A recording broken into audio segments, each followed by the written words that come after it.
Deal TV, learn and earn.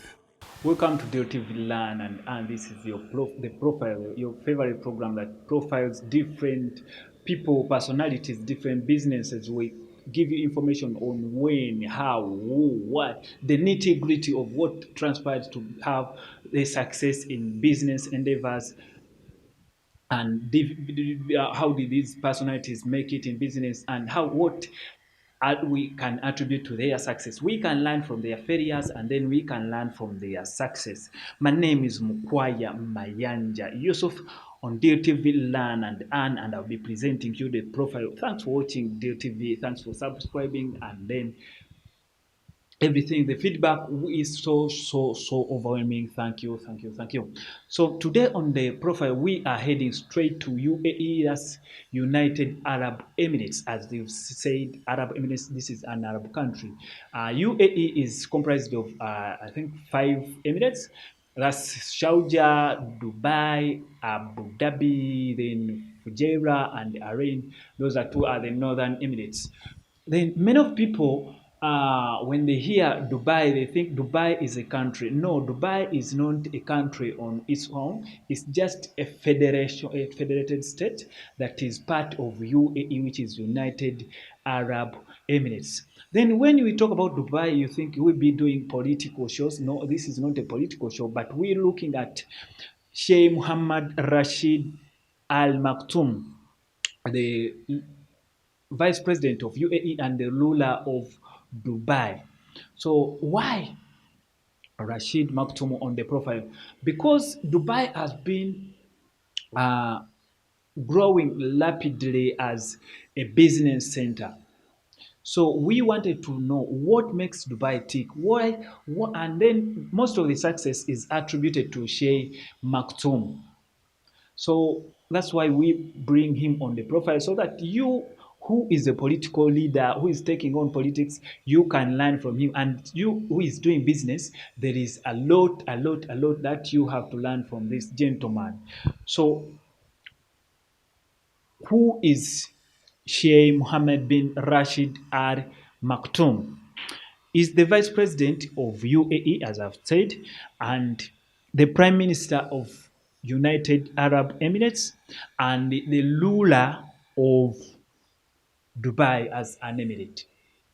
Remember, these guys have the traditional heads. They do a federated state, so there is traditional leadership, and then the local government setup that runs concurrently. So the political head center of UAE is Abu Dhabi, but Dubai is one of the growing cities. Is at least Dubai has grown from the other emirates, from is on the higher scale and is more known. Many people know Dubai even more than they know UAE, which is United Arab Emirates. So this gentleman got to power in 2006. This was after the death of his brother, Sheikh Mohammed Maktoum. So he was Sheikh Mohammed+bin+rashid+al+maktoum on the 5th of January 2006. That's when he became the ruler of. You will see that after ascending to power, he has taken different reforms. That's why he is accountable for the growth and development of UAE. He did different reforms as the ruler of UAE. So then after being taking over the power of UAE in 5th January 2006, then he went ahead to be appointed the Prime Minister of UAE on April 2007. So the UAE, the United Arab Emirates president, is Khalifa bin Zayed Al Nahyan. But then it's known that this guy just came out of the blue to become the ruler of Dubai. He was the Minister of Defense before. That's since 9th December 1971. So he was uh, being groomed for the big slot. Uh, as we've seen, he was born on 15th July 1949 in a place called Rashid in Dubai, formerly Tricia state. So before the unification of these emirates to form UAE, it was referred to as the Tricia state under the rulership of UK or England, as is known. So we are going to look at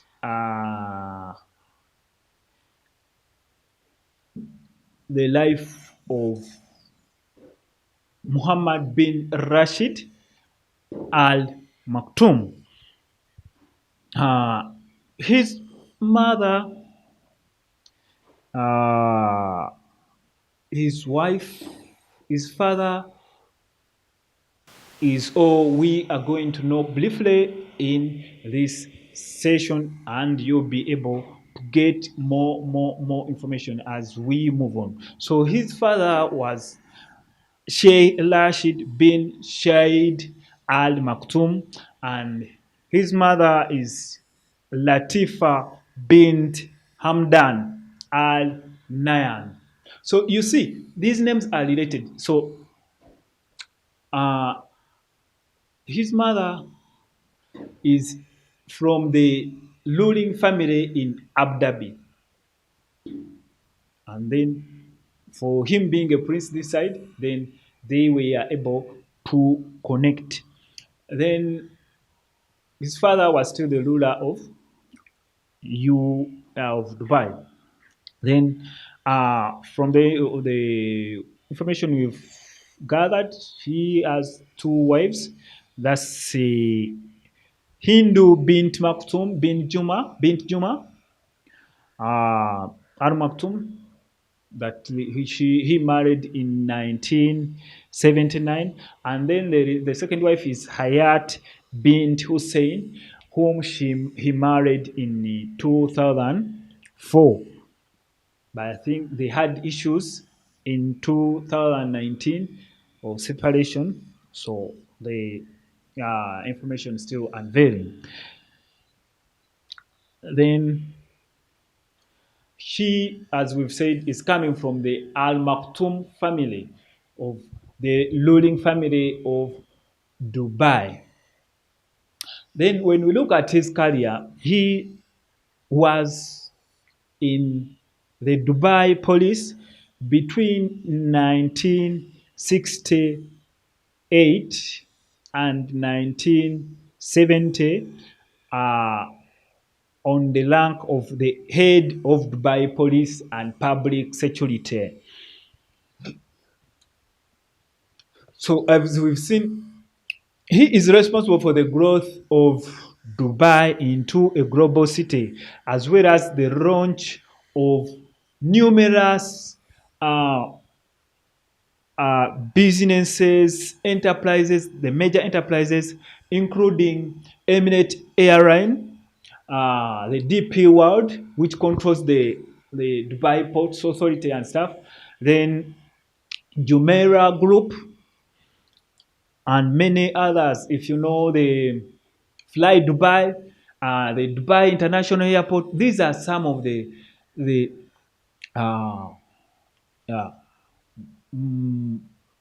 monumental endeavors or businesses that he has established.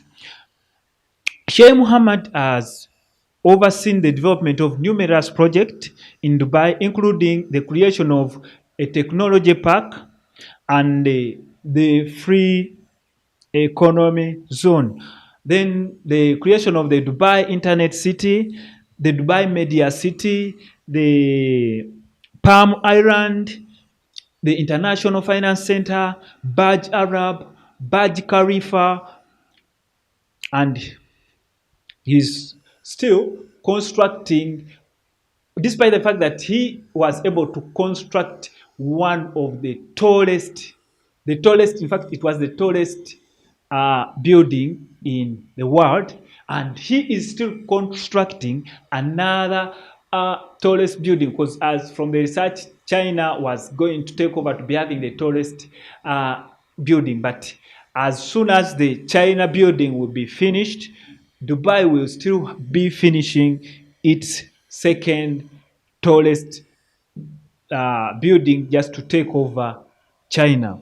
He is the founder of the Maktum owned family company, the Godolphin Table, and the owner of Dare. Dare is his company that operates in different countries, around 6 countries around the world, and deals in different stuff. Then in 2012, he participated in the FEI Endurance Championship, where he rode the horse for 160 kilometers, winning the Majid Depot Award. So he, apart from that, they refer to them as Nabat poets. Nabato poets are poets of the traditional poets who do poetry in Arabic. So this guy is also a poet. Sorry for calling him a guy. The gentleman is called Muhammad, Sheikh Mohammed+bin+rashid+al+maktoum. And then on March 2020, there was a court ruling that, based on some of the probabilities, that he had abducted 2 of his daughters and had threatened his former wife, Princess Haya. So remember, there is that unveiling story of the 2019 separation with his wife. So that's why in 2020 there was a court ruling that was held in the British courts, where he was held accountable for abduction of his 2 children and threatening his former wife, Princess Haya. Then let's look at the early life of Sheikh Mohammed bin al-Maktoum. Sheikh Mohammed is the third son of Sheikh Rashid bin Said al-Maktoum, who had 4 sons. He is a member of the Dubai's ruling al-Maktoum family and a descendant of the house of al-Faras, of which Sheikh Mohammed is the tribal ruler. So he is the tribal ruler of the Faras family of the Maktoum. Then his mother, as we've seen before, is Sheikhat Latifa bint Hamdan Al Nayan, the daughter of Sheikh Hamdan bin Zayed bin Khalifa Al Nayan, formerly the ruler of Abu Dhabi.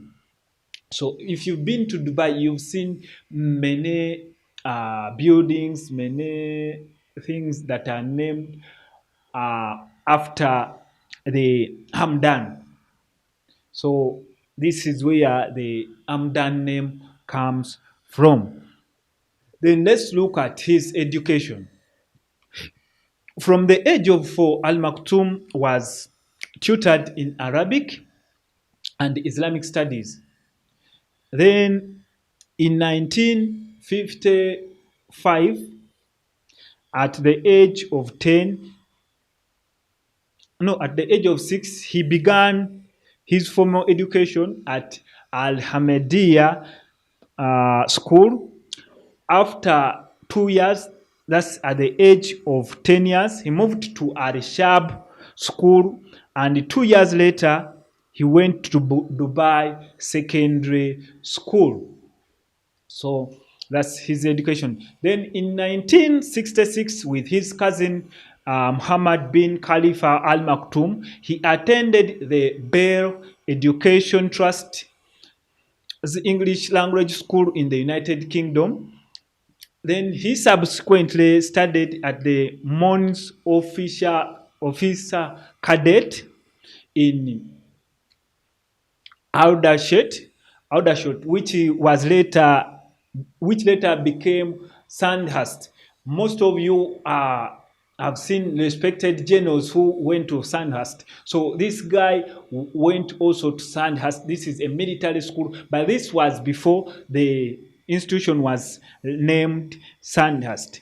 Then from Sandhurst, he passed out with a sword of honor.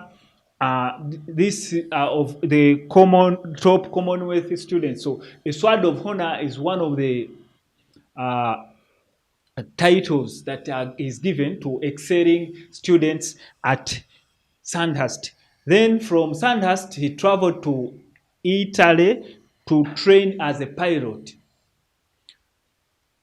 Then after training in Italy as a pilot, that's when he came back to UAE, and then he took over the police job.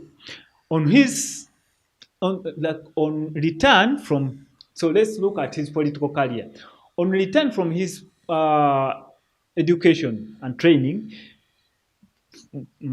his father appointed him the head of the Dubai police and the Dubai Defense Force, which later became the Union Defense Force. That's after the unification of the 5 Emirates, forming the UAE, which is the United Arab Emirates. As a young man in January 1968, he was present. Listen to this carefully.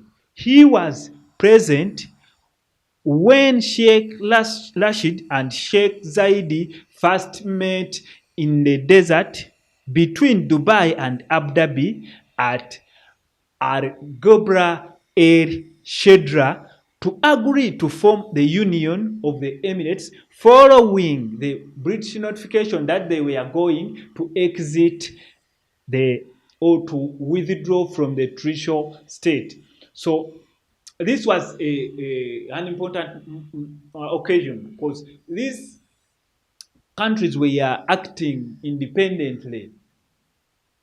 But then these two rulers met in the desert to discuss the way forward after the exit of the British rule, so that they could agree to unify the different emirates to form the new UAE, United Arab Emirates, as it is seen today. So this guy, this Sheikh Rashid, being present when his father was forging the way forward of the unification of the United Arab Emirates, it means he was being instilled into the leadership codes and skills that we shall see he used later on in life. Then when the new nation of the United Arab Emirates was formed on the 2nd of December 1971, he became the first Minister of Defense. Then after the unification of UAE, there was uncertainty that followed within that event. There was some kind of fighting between mostly in Sharjah, whereby the ruling family, the two brothers, were fighting for who is going to be the ruler of Sharjah. Then this fought was filled with the instability of the Emirates. Remember, when one Emirate is fighting, the others also suffer.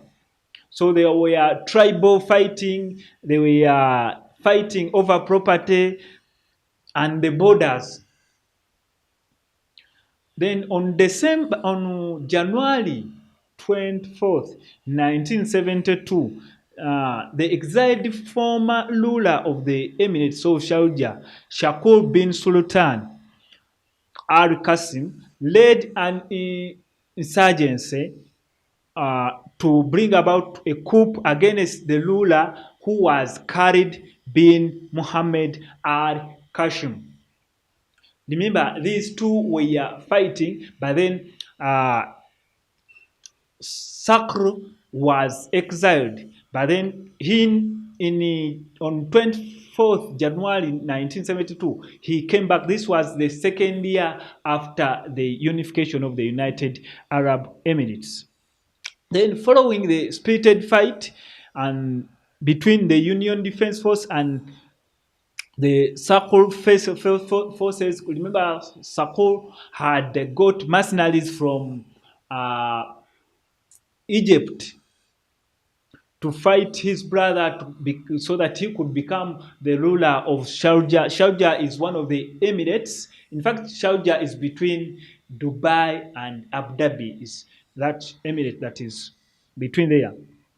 So he recruited the mercenaries from Egypt, and then they entered from Ras Al Khaimah. Then they came and started fighting, but after fighting they failed.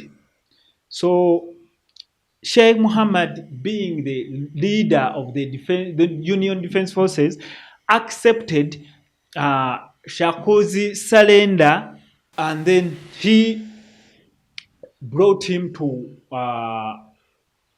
Abu Dhabi, to the ruler of Abu Dhabi, who later on put him in prison in Bahrain. So remember, by this time, Sheikh Khalid had died during the fight, but then the Union force couldn't allow this Sheikh Shako to be the ruler of Sharjah. So he gave up, and then he surrendered, and then Sheikh Mohammed captured him, took him to the head, which is Abu Dhabi.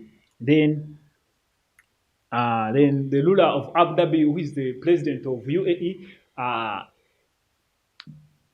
put him under house arrest in a lane. And then in 1973, Sheikh Mohammed also, so he negotiated with these hijackers, but the negotiations were not successful. Then these guys had to take off to Libya. Fortunately, this craft had 474 hostages, but they were successfully rescued, but in Libya. So he failed to let these guys free, but then this shows how he was groomed to take over the negotiation and then to learn leadership as he was being mentored to take on the leadership of Dubai, and a duty he took on later and has been able to execute successfully. Then later, he was able to negotiate with the hijackers of the KLM 861 jet and release their hostage for safe landing. Remember, why is he always tasked with negotiation with hijackers? Is, according to geography, the proximity of Dubai to most of the countries is easy. So it appears, according to that geographical map, that Dubai could be the easiest center to connecting flights to different countries around the globe. So that's why most of the aeroplanes that are hijacked are taken to Dubai. Then let's see how he becomes the crown prince of Dubai. A crown prince is a king in waiting. So on 3rd January 1995, Sheikh Mohammed's elder brother Maktoum al-Maktoum signed two decrees that appointed him the crown prince of Dubai. Sheikh Mohammed, at the time of being appointed crown prince, also he was serving as the head of the minister of defense, a post that he held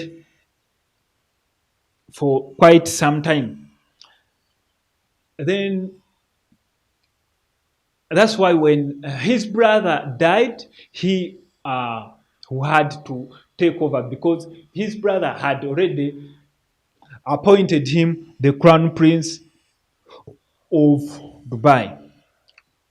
So when he took over power, he started different developments. But one of the things that he did that could be the foundation for his success was the signaling of zero tolerance to corruption. This guy couldn't tolerate anybody who was corrupt. This can be witnessed by the fact that in 2001, Sheikh Mohammed ordered the arrest of Obaid Sakol bin Basit, the head of the Dubai Customs, who was also doubling as the chairman of the World Customs Association. So this guy was of high stature. He was a big fish or big man in the being the head of the association that governs the customs around the world and being the head of the customs in Dubai. But he arrested him and two of his heads. And these guys were charged with corruption related cases and they were sentenced to 10 years in jail. What do we learn from this? If you are living in a country that has corruption, the top leader must be willing and ready to have zero tolerance to corruption. And then this must be by example. Then recently, the CEO, the chief executive officer of his their company, that was there is the family, the Maktūm family company, was also sentenced to 10 years in prison on accounts of being found guilty of using his position to obtain approximately 20 million dirhams. And then this guy had also to be imprisoned. So this guy is not tolerant to anyone who is corrupt. And then from his leadership is the hands-on leadership, because is this kind of guy who can go to any government offices or bodies at any time, be it day, be it night. Because I remember when he was constructing the Dubai Airport Terminal 3, he could do supervision at any time of the day or on the night. So this is the same hands-on treatment that he does. Like when he goes to the office, to the government office, he finds the employees are not there, he will shame those guys who are not working right away. So he's a hands-on guy, and is very, very committed to his work. On 4th January 2006, he became the ruler of Dubai upon the death of his brother, Rashid al-Maktoum.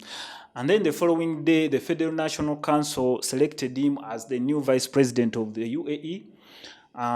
Then on 14th Feb, the council approved President Khalifa bin Zayed Al Nahyan's nomination of Sheikh Mohammed for the prime minister slot. So he is the ruler of Dubai. He is the vice president of UAE, and then the prime minister of UAE still.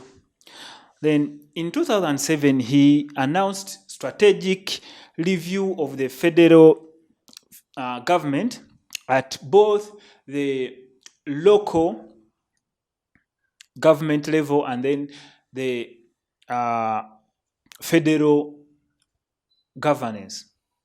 So the UAE Federal Government Strategy was a process or strategic reform intended to address issues to do with the malfunction in the government as far as making policies is concerned, the issues with the deficiency in the legislation, improvement of social development, public sector,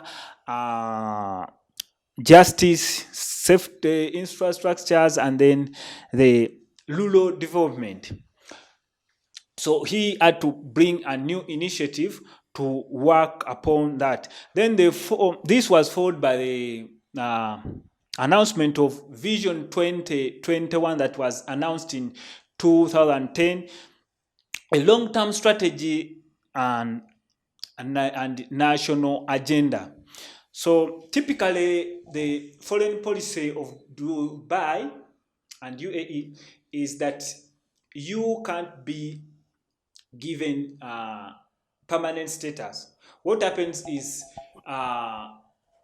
if you are an expatriate in UAE, you are given work permits and visas that can take you between 2 to 3 years.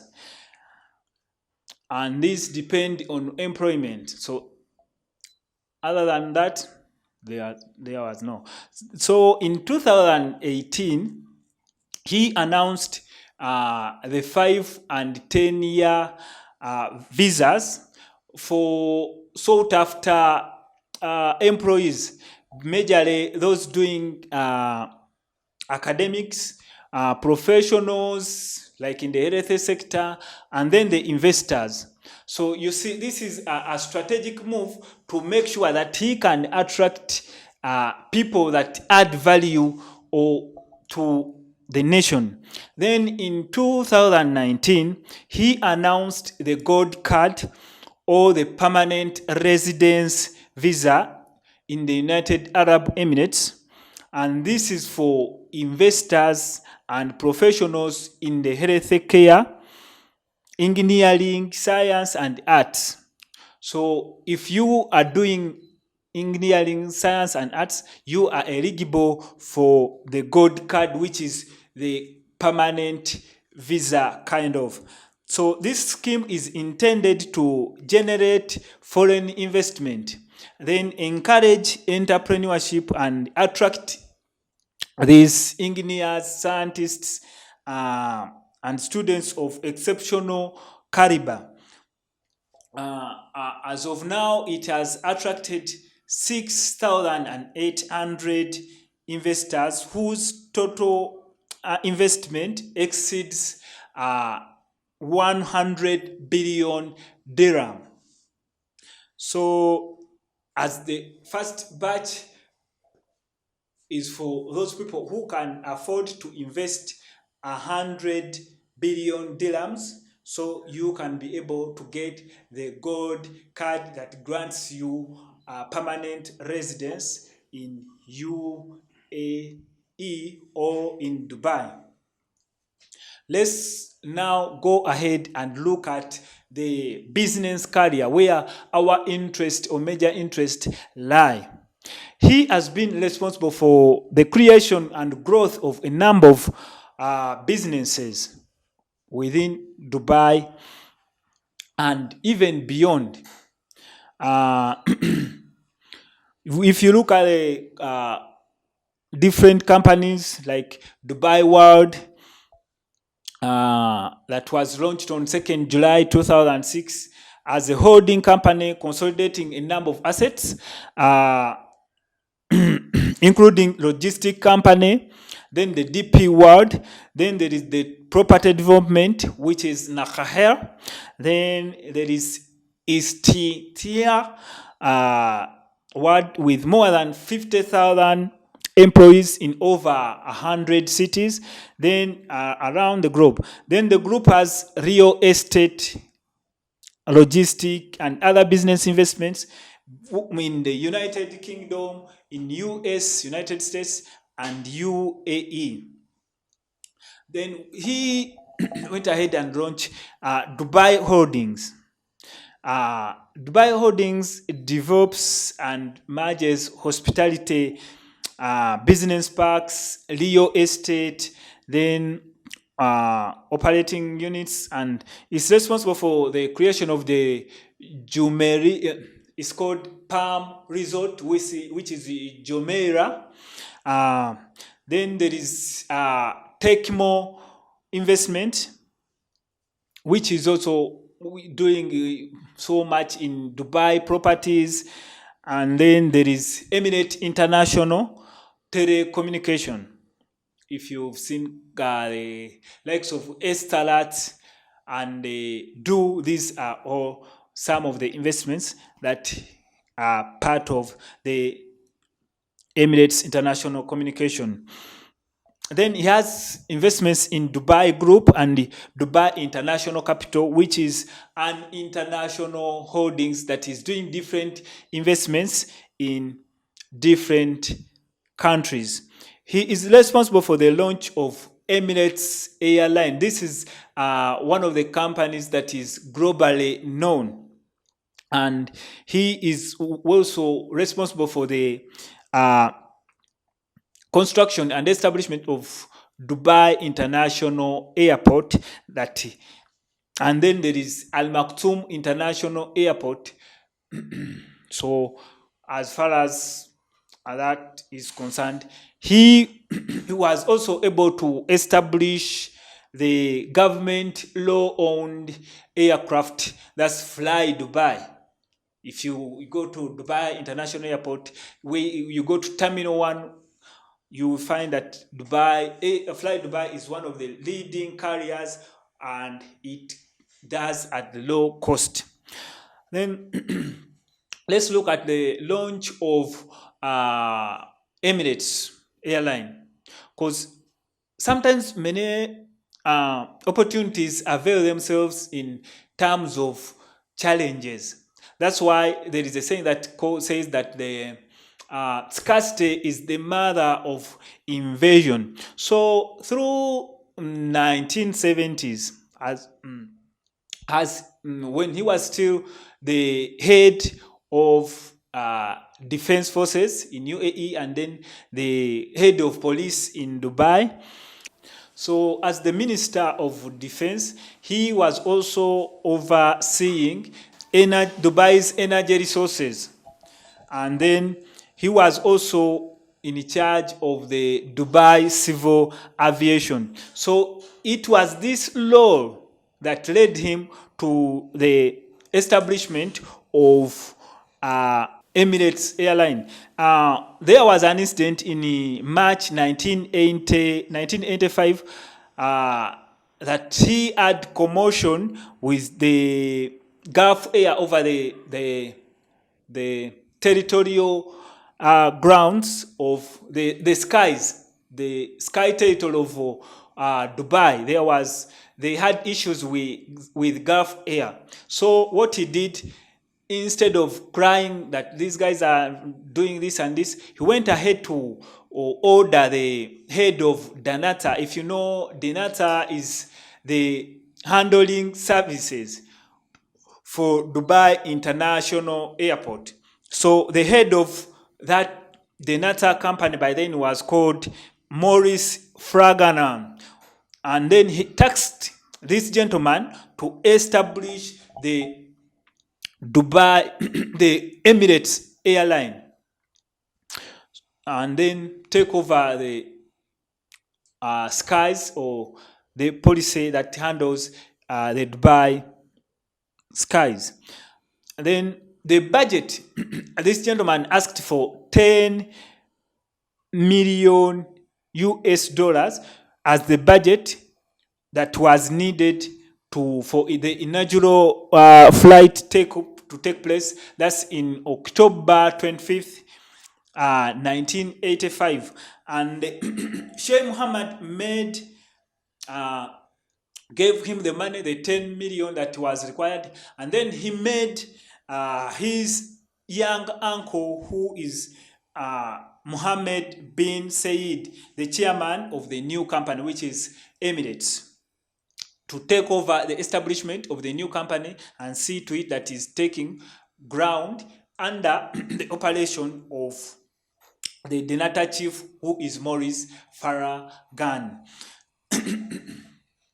Then there is some information that suggests that there was an additional investment of 75 million US dollars in this Emirates venture. But the operators of the Emirates have always denied the fact that they did more investments into the company, saying that the company just grew from the initial capital and operation until to the level at which it is today. Then in 1989, Sheikh Mohammed inaugurated the first Dubai Air Show. Remember, this guy has had training, the pilot training in Italy. So his desire of the aeroplane business is verified. So in 1989, he inaugurated the first Dubai Air Show, and then by 2013, the exhibition had grown to over 1,000 exhibitors of companies from around the world. That's so the placement of the 99 US billion dollar placement of aeroplane order in history for the buy of the new set of planes for Emirates. That's the A380 and Boeing for the 777X aeroplanes. Let's look at the Dubai Port World, which is popularly referred to as DP World. In 1991, Sheikh Mohammed oversaw the amalgamation of Jumeirah Al Port, then the Free Zone and the Port Rashid. Port Rashid is where the port's head offices are, to form the Dubai Ports Authority. Then in 1999, he founded Dubai Ports International to explore overseas acquisitions and management contracts, which in 2005 was folded into Dubai Ports Authority to form the DP World as we see it today. In 2006, the company acquired P&O. P&O is an export ports company. If you've seen the containers, most of those containers are having P&O. He acquired this company at the tune of 7 billion US dollars. And then the acquisition led to the formation of the DP World, and then it came with other controversy where some of the ministers in political heads in US we are not happy with the way at which Dubai was acquiring different ports around the world. Then the 6 ports that were acquired were later on relegated, and then there was some diversification, but the company DP World remained operating in different areas. Then DP World is a global profitable business as of today, and is the largest marine operator terminal in the world. The company operates more than 77 terminals, with the container handling that is generating approximately 80% of its revenue. So this DP World gets most of its revenue in handling containers. Then let's look at Burj Al Arab, and then Jumeirah Beach. The Burj Al Arab was inaugurated in December 1999. The hotel, constructed from a design by W.S.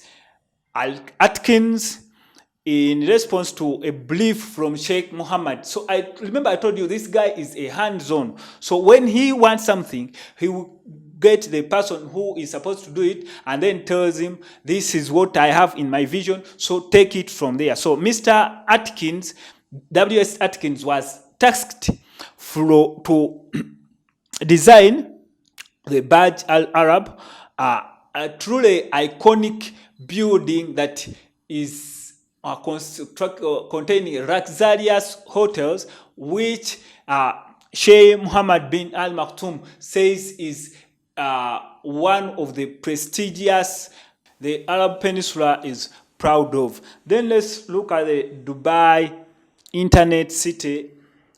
On 24th October 1999, Sheikh Mohammed announced Dubai Internet City, a technology hub that and then has a trade-free zone, offering companies long leases, full ownership, and fast access to government services.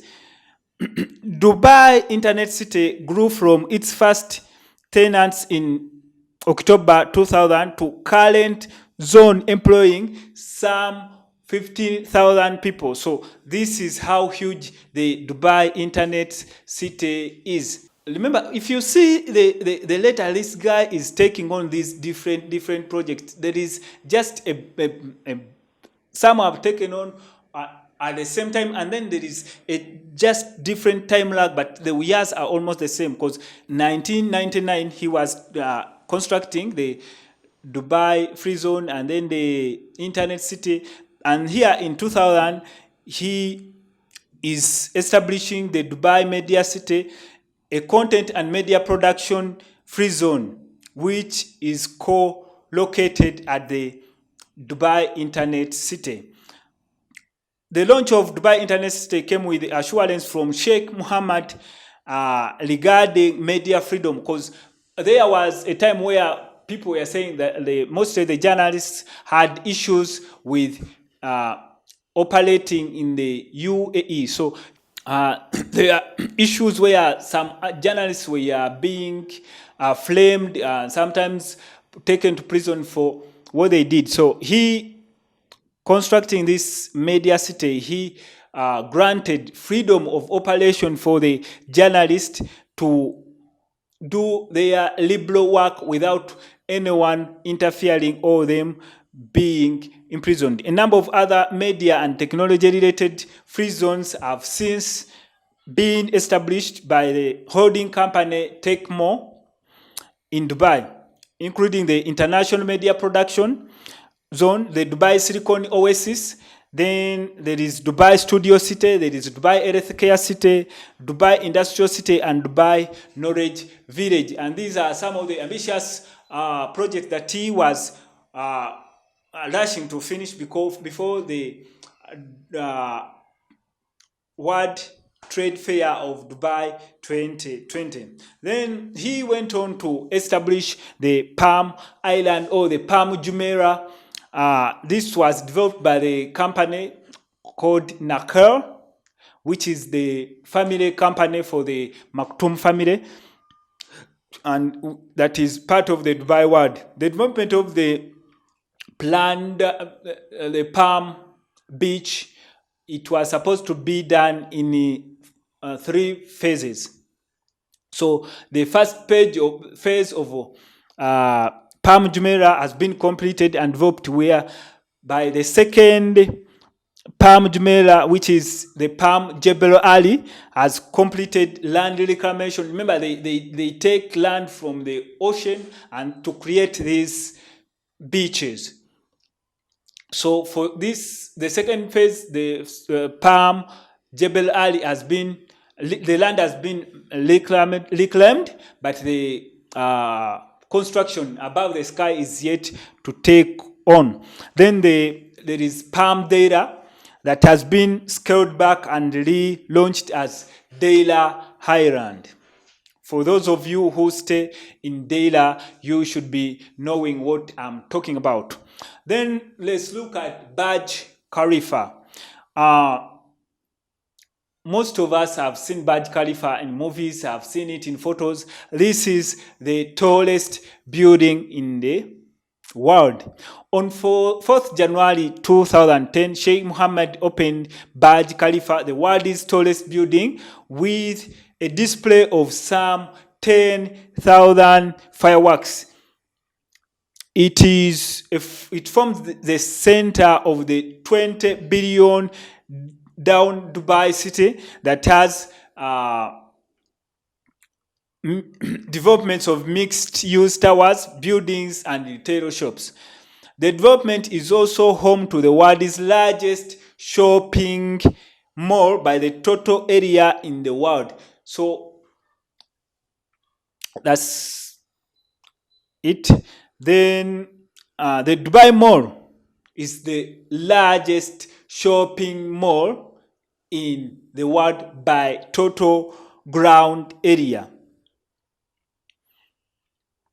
Originally conceived as a development around 80-story tower, the project team was sent away to return with a greater neighborhood known to man. So from the start, he wasn't convinced from what the guys had presented to him. So he sent the team away to tell them that create something that no one in the world had ever seen. So they went back and then created the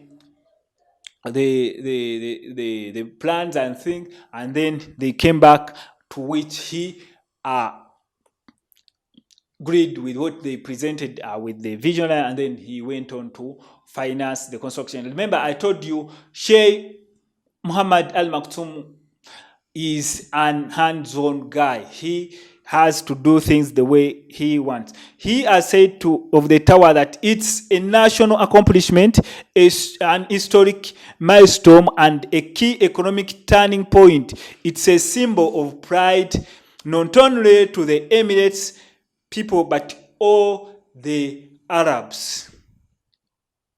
So that's all we had for you about Sheikh Mohammed+bin+rashid+al+maktoum, of the ruler of Dubai and the Prime Minister of UAE. I think you'd be able to learn from his accomplishments, his way of life, and then when we are able to gather more information, we'll be updating you more and more. And then don't forget to subscribe, comment, like, and share, as we are going to be profiling different other products, people, and companies on the profile on Deal TV Learn and Earn. My name is Mkwaya Mayanja Yusuf. From the team, my producer, and the team here, we say bye-bye.